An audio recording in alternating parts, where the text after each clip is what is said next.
Дами и господа, смятам да създам изцяло нов вкус на лава бер. Както си съществувах онзи ден и си помислих, какво ще стане? Hear me out. Ако смесим Xmas Magic с бисквитката, няма да се получи нещо като коледен штрюдел. Не знам, може да е гадно. Сега ще ги смесим и ще разберем. Вадим една фенси чашка. Сега докато ги смесим, ви отговоря на най-често задаваните въпроси за лава бер. Енергийни ли са и газирани ли са напитките? Отговорът е не. Лава бер нямат въобще енергиен елемент. Даже нямат захар. Също така не е газирано, даже по-скоро бих го класифицирала като вода, отколкото към която и да е друга газирана категория.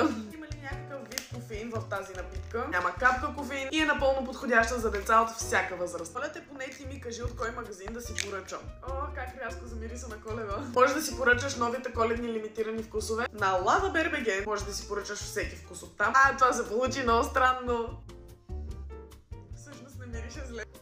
Мирише точно както си го представях, че ще бъде.